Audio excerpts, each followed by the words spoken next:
I wanted to check in real quick before I go in. I'm back over here playing poker. Tell you guys a little bit about what's going on and just keep myself up to speed. So I saw Casey Neistat's video where he commented on who he's voting for. Okay. I'm not a huge YouTuber. I'm mostly doing this for myself. If people enjoy it, great. If they have thoughts, ideas, I'm really open to it. I'm really working on me as someone making videos, as a person, just in general. Every day, just want to get a little better. When it comes right down to it, though, what Casey said at the very least was divisive. At the most was, you know, him trying to pressure people into making a decision that's his decision. I'm going to go more into that. I'm definitely going to make a video on it at some point. I feel like other people have made videos saying what they think, and I think they're just missing the mark. They're very, very close. They have the right idea that Casey can say what he wants. He crosses the line. Let's talk poker. So with poker, I don't know if I've really explained kind of why I do it, the parameters around it. I started playing poker back when I was about 22 years old. I got into it because it was fun. I was playing at a home game.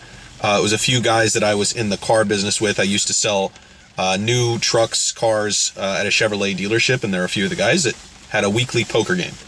So I decided, hey, what the heck? Go play in a weekly poker game. Sounds like fun.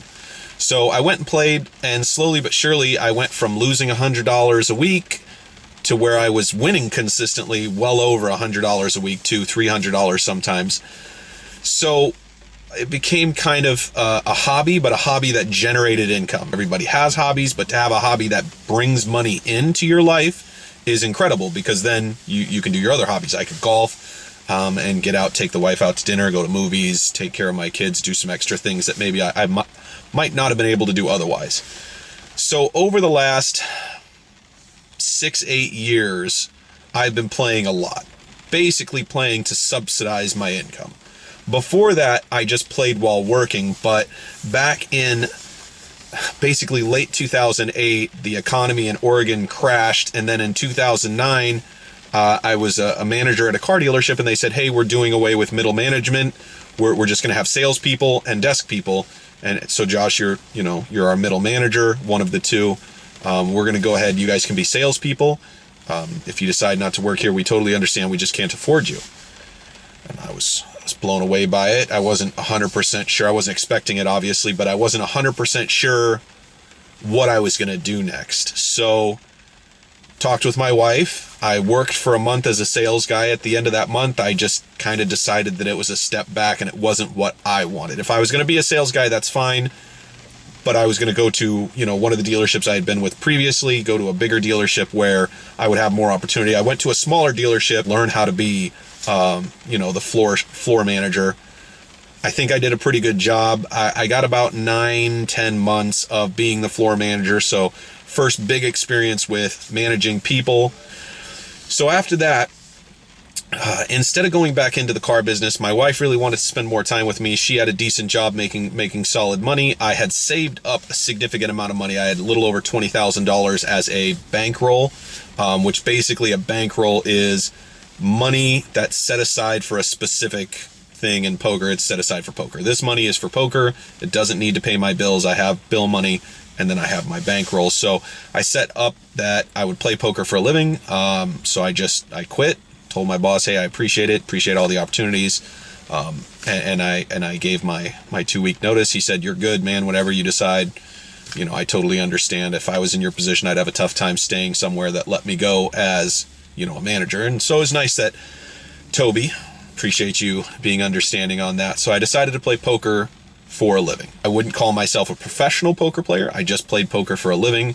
My goal was $500 a week, and I had $20,000 basically to ensure that I could put $500 a week in. So I think the lowest point I had 16,000 out of that 20, and at the highest point it was like 24,000. So I played for 17 months right there, consistently made money. Had one of my biggest months was 10,000. I made 10,000 in 1 month. It was back December of 2000. It's December 2008 or 2009.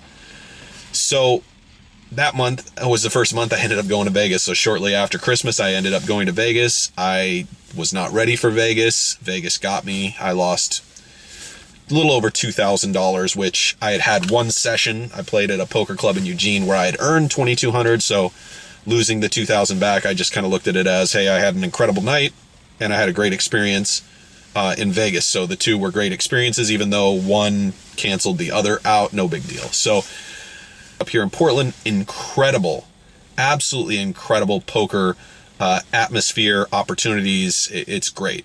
No rake, so they take $0 off the table. There's a $10 fee to play. After that, have a great time. There's dealers you can tip or not tip. It's completely up to you. I ran a poker room, so I appreciate dealers. Try to take care of them. I did that for 4 years. Mossy's here. We're gonna have a great time. We're gonna go grab some dinner.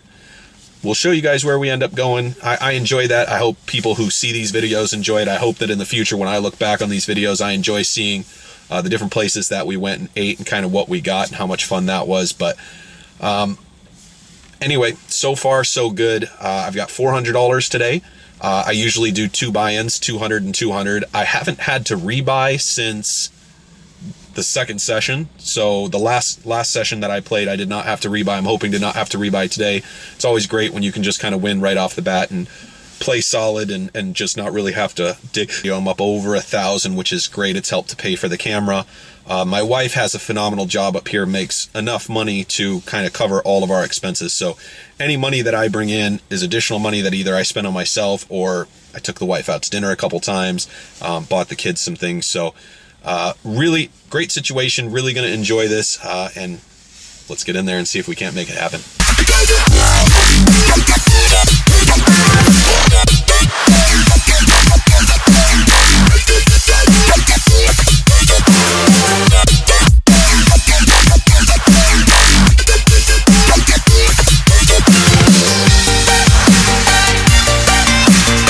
Kind of a fun entranceway to this place, but I'm going to head in and see if I can't get on the table. Oh, Moss and I just got done our first session. He's in a pretty good mood. I hit a jack on the river to get even, which was great because I was down 200. And Moss had a guy hit a jack on the river for him for, you know, $290 or whatever. So he's in a really good mood. Just stopped by, got ourselves some fish and chips, as you guys can see right here. When we break it out, I'll show you guys, but spot's right over there. It's pretty cool. Nice little hangout spot. They've got it's called for the halibuts. Yeah. But they've also got a what would you call it? Like a beer garden, so you can grab a drink or whatever. So pretty cool little spot. All right, so we just got done driving back. We ate in the car. You're so hungry. Don't do that. Don't try that at home. Can't trust the guy eating in the car. Fortunately, it's finger food, not too bad. Place is called The Original Halibuts. What'd you think? Unbelievable. Yeah, it was really good. Really good. If you want a solid. Dude, that batter around the outside, like nice, light. The fish was amazing. What do you think? Weren't bad. Go again in the future? Yeah, right on. We'll go again. It's up off of Killingsworth. I'll put it down in the comments. So, got you. Sorry. Rough night last night. Ended up losing $400. So it happens. What? It's unfortunate. Not really happy about it. Wasn't a great game. Pretty slow. I mean, I don't think we had more than 7, maybe 8 players on our table at any given time. They only play 9-handed there, which is fine, but they were running 2 tables because they had about, 13 to 15 people at any given time. So Mossy didn't do well either. I'm not sure how he ended up, but rough night overall. But it's the next morning, and I got a new toy, so check this out. Boom. It's a circular light around the lens itself, and you can see that even all the way back here it just lends a little additional light. So I'm kind of excited about this. As you can see there, it just takes the AA batteries, which is great. I'm sure it does not take a ton of energy, but just make sure to turn it off. It also has a DC input. You can see there. See, pull it back just a little bit. You can see I'm a teacher. Boop. DC, so you can plug it into a wall. So if I do a home setup, I'll run it through the DC. Otherwise, I run it through battery, and you can see right here, you can flip it off That's DC, so you'd have to be running it through, you know, just a normal power out. Otherwise, you can flip it completely on. So, pretty excited about this. Definitely something I will keep in my bag for when I'm out and about, because you guys can see me pretty well, right? The ambient light does okay, but you can definitely tell that with this on, if it was darker out, it would be incredible, because you get really just this nice flow of LED lights over my face. So, pretty excited about that. Anyway, poker will get better. It was a little rough night, not a big deal. 3 wins, 1 loss. I'm positive 700 and change, so still happy about where I'm at.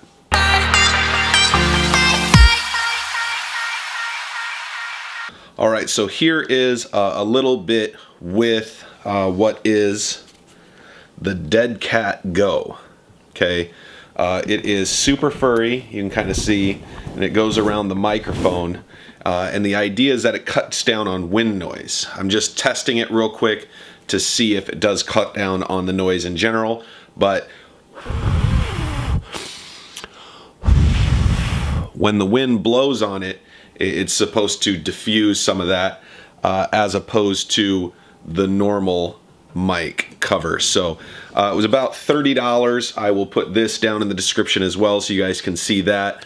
But from everything I can see, it seems like this is going to be a great idea for any time I am out and about shooting video, so I definitely purchased that. A little difficult to get on, because you see how this hole is pretty big. Kind of see how big that hole is.